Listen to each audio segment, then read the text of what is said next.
Hey, this is Talani Person, and I hope all is well with you.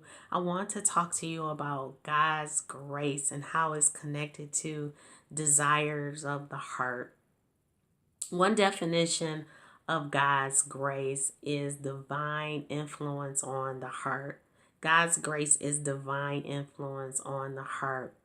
God wants divine influence on your mind, your will, your emotions, your perception, your understanding, your imagination, and I can go on.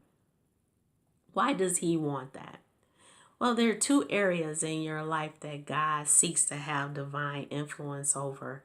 And that is number one, to be who you were created to be by conforming to the image of Jesus. And number two, to live God's plans for your life. When you combine those two, that is the perfect will of God for your life. That's why Jesus said that I chose and I appointed you to produce results, and those results are connected to God's will for your life. Now, with God's grace, He says that it is sufficient for you, and He says, my strength is made perfect in your weakness. God knows that you cannot live life successfully without Him. He created you and I to depend on Him. And that's why He makes His grace available to us. His grace is made available to you to move past any fear, doubt, and uncertainty that you may have about your life or your future. Another great thing about God's grace is it helps you move past any oppression or bondage that keep you from living the perfect will of God for His life. Now, how do you connect with God's grace? That's through desire. The definition of desire is to influence your will to act. Now, part of your heart is your will. So God's grace want to have divine influence on your will. And it's through desire that you're able to execute God grace to help you move past any barriers and live the perfect will of God for your life.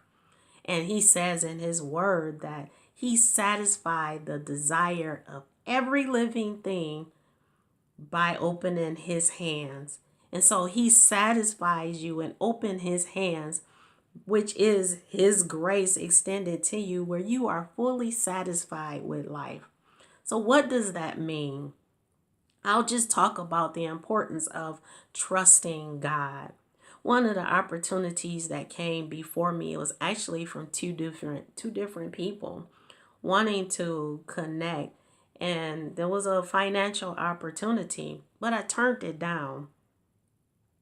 I prayed about it, and God gave me the instructions to not pursue it, to stay in the place or what He would have me to focus on right now. That's part of trusting God, and that's connecting with His grace to help me move past any barriers that I can be experienced, to experience the grace, the power of God on my life. That's the opportunity for me to enter into oneness with Him.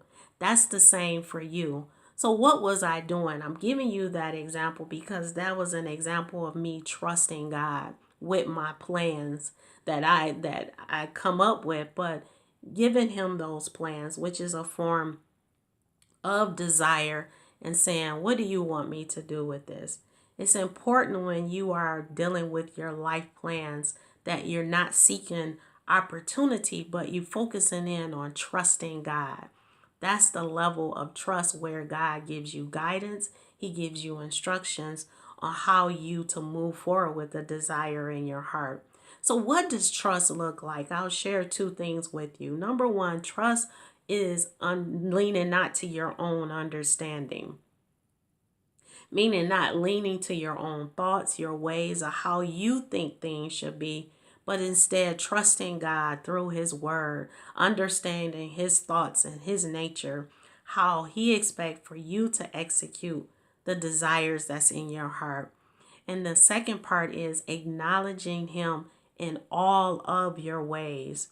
When you take the time to acknowledge God in all of your ways, when an opportunity come before you, it's not eye candy, But that opportunity come before you and you go to God and acknowledge him. And when you acknowledge him, he will give you the direction that you should go. So if God is giving you a no about something, it does not mean he's denying it. It's basically meaning that the grace of God, that power of God that he wants to execute in your life is not on that opportunity. It's on another opportunity. So I want to encourage you wherever you are at in your life, whether it's finances, relationships, whether it's health, whether it's a career, or starting your business, to pursue the perfect will of God for your life by trusting him. And that's not leaning to your own understanding, and is acknowledging him in all of your ways, and God will put you on that path where you will experience his grace for your life. And that grace is sufficient for you. It is your strength, and it comes with quietness and confidence in God. So I encourage you to continue to own your truth and live your vision. Blessings.